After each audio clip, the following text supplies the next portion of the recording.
Hello everybody and welcome back to the Modern Green Bay and Western. My name is Gabe, owner of the layout.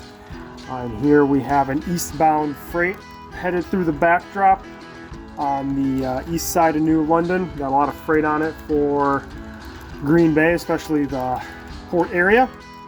Today I'm going to show you what I did, or what I'm going to do, to complete the Foxy sneak off. I'm going to put in the backdrop hopefully and do a little bit of scenery on the track right here to make it blend in and make it not look like it's just going behind a wall. I mean, it is, but we're going to try to make it look like it's not. I've talked about this plan in the past, but just in case you haven't seen any of those videos, I'm just going to go over it quick. So this line here is the Green Bay and Western's New London subdivision headed east, and this line here is the Fox Valley and Lake Superior Railroad headed down to Appleton. This would be their I think they call them their New London subdivision or New London line, but this will be, hopefully one day I'll have some locomotives for the Fox Valley and Lake Superior, also known as the Foxy, that can do live interchange. They can run out and go work the interchange yard over there. But for now, I'm just trying to blend it in and make it sneak off. So I have leftover hardboard from my original backdrop plan, and it's gonna go something like that. Obviously it needs paint and whatnot. My biggest concern is making that look realistic and not look like I'm peeking back there and staring into staging. So to that, I think there's going to be some trees in this area, trees along the backdrop that's already completed, and then also probably some trees, probably some trees against this new backdrop that's going to go up here. This isn't the piece that's going to go up here, but demonstration purposes it works a lot better. So I made a two-part video series on how I do my backdrop, so I'm not going to go into detail on the process since I'm using it pretty much exactly the same with a little bit of tweaks, which I'll talk about later. What I really want to talk about while I'm going through all this is the fact that I don't actually believe this would be the Fox Valley and Lake Superior if my alternate history of the Green Bay and Western actually happened. At least by 1993, this track was actually under control of the Fox River Valley Railroad, which was a sister company of the Green Bay and Western. However, the trackage apparently was so bad between Appleton and here on the branch line, the Green Bay and Western went and switched a plastic pellet company on the southeast side of the rail of New London via the trackage, using this track that's modeled. So I think if the ITEL Corporation split the two railroads up and the Wisconsin Central just bought the FRV, there's a good chance that this trackage would just gone to the Green Bay and Western, because it would have made more sense for them to service it. And the trackage between Appleton and New London probably would have just been abandoned, as the only industry worth servicing apparently was that plastic pellet company in New London. In the same respect, I don't know if the Foxy would exist at all, because the Luxembourg branch would still be under control of the Green Bay and Western, and then with the Denmark branch, maybe that would have been picked up by the Green Bay and Western when CN sold everything off, and then maybe the Shawano sub Foxy still operated, but I could also see the Green Bay and Western picking that up. So really, that's just my way of saying I kind of understand it's probably not very realistic, but I like the Foxy, so it's gonna stay around. So show you how far I've gotten. This is Granite Valley Forest Products, and it's basically going to be encased in backdrop. It's going to be its own little scene off to the corner of the layout. So to do that, I had a little bit of issue putting a backdrop here. I didn't want to try gluing anything to the layout itself here. I wanted to have something a little sturdier. So what I did is put the support there, and made the backdrop go this direction, helps cover the brick. Now, the problem becomes is now I have this post here, and because of the way the layout's designed, it's kind of got to be there. It can't be on the other side of the backdrop. So I made a little bit of an angled piece that'll help cover that, and also provide support for the backdrop that is going to hide the sneak-off track of the Fox Valley Lake Superior. Another support is going to go there, and this is going to go there, and that will be what covers the sneak-off track. And this will be a cool little self-separated scene, which it is a little bit on the prototype. If you look at maps and stuff, you'll see that the spur goes pretty far off the track. It should be on the other side of the main line.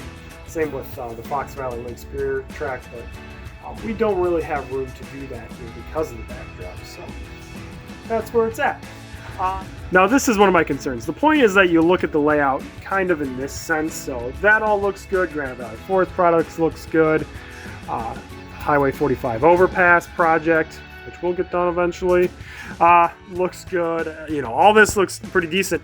My concern is when I stand here and I look this way, I'm going to see right into staging right there. Now it kind of helps. It looks a lot darker here in the camera. What I'm going to do is put a decent amount of foliage back here, and also I'm probably going to paint a little bit of that post that sticks out that you can see. A decent amount of foliage down here, trees here, trees along that side or something along that side to kind of help make it sneak off a little better.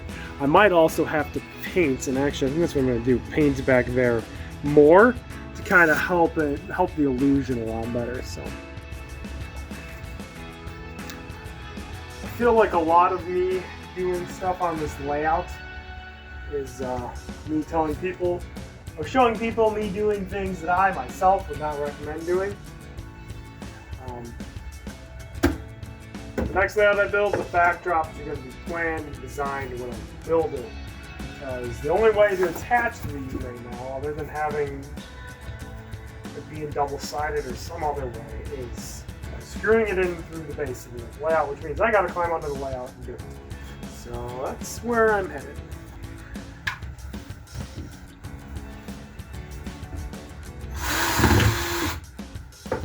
It's really hard to see under here.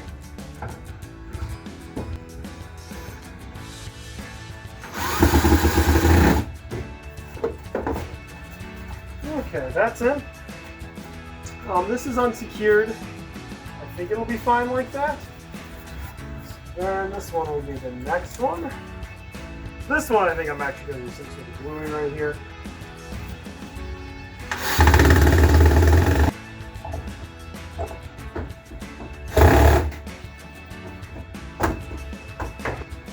Again, I think I'm leaving this down so that I can work on scenery over here.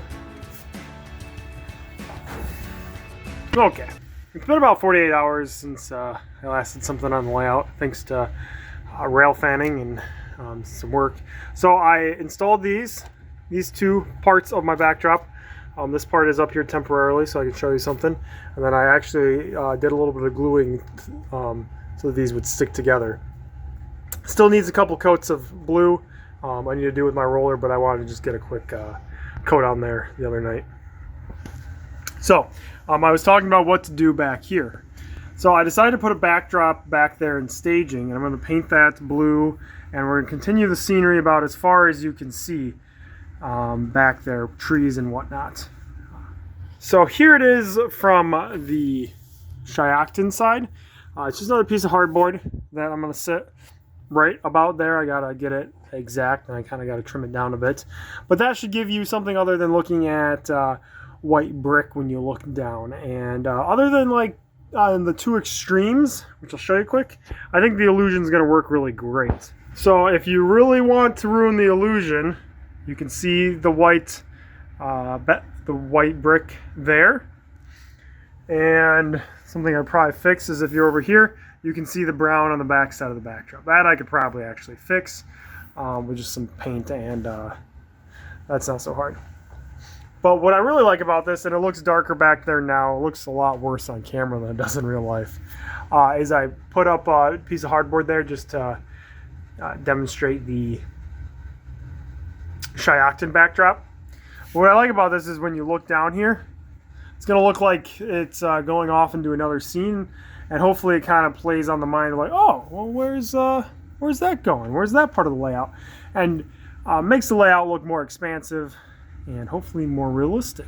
So I'm gonna get to work on getting that hardboard up, and then hopefully we can start doing some trees and scenery, because that's what I really want to do in this video. Okay, folks, it's time for me to start some scenery here. So I have all of the track that I'm going to be working around covered with masking tape, so that way I don't accidentally get any scenery products on it and don't accidentally ruin it. I made some wet water, which is in this isopropyl alcohol container. I don't know, it's probably 10% isopropyl alcohol, the rest is just water. This is used to break the tension, that's why it's called wet water. There's other ways of making this, you can use soap and whatnot, but I think the alcohol works the best, in my opinion.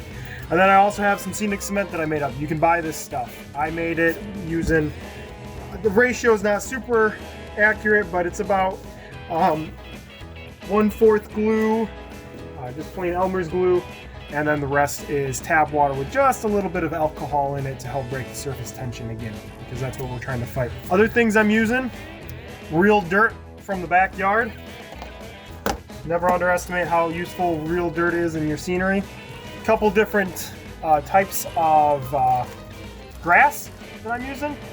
All, I believe, woodland scenic stuff. It doesn't really matter the colors. Just trying to have different texture. Finally, more brown paint and a paintbrush. Back here, where this is going to be covered with a backdrop right here on the corner that you can see I've got drawn out, and there's going to be a backdrop here. I'm not going for anything super intense here. I'm just trying to get something, a nice little scenic base, because this is going to get populated with some background trees, which we'll make next. Yeah, so the way this is going to go is I'm going to paint the ground with the brown paint, and that's to give something for my ground cover to adhere to for the moment. And then we're going to treat it with wet water. That should break the surface tension. And then we're going to use scenic cement to hold it all down. I'm not going to, again, back here, I'm not going to go very hardcore with using different colors and stuff and worrying all about that. I'm more just worried about getting something down. When we get to part of the layout where we'll see the front, maybe we'll get more into specific colors and more detailing the scenery. I like using my fingers. It gives me a little more control over what I'm using. The brown paint helps make it not look like it's like there's pink foam underneath. Gives it something to adhere to. And then also I got a couple different textures here to kind of round things out. Make this look like some underbrush. Trees will be covering most of this, so I'm not super worried about how this is looking. The fact that I'm not directly up to the backdrop there. Okay, now for some wet water. This is kind of the most perilous part. I'll be very careful, because without the surface tension broken, it'll be a mess. Next up is the scenic cement. So you're just going to dribble on there. Get everything nice and glued down.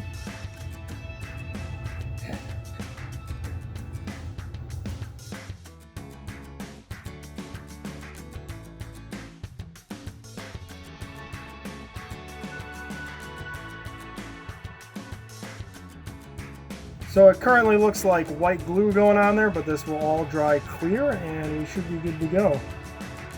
They should all be held down very well. As you can see, that wet water is helping the glue spread out and making sure the scenery doesn't move as I pour it on there. You might notice that I am not ballasting the track yet. I think conventional wisdom says ballast the track first, and I think that's changing a bit too. But ballast is applied after the scenery is there in real life, so why would I go out of order now? And this way I don't have to worry about ruining my ballast with my scenery. So I get close to the foreground here, I'm going to be a lot more specific about how my scenery is going down. Removing some of these larger chunks that look like boulders in N scale.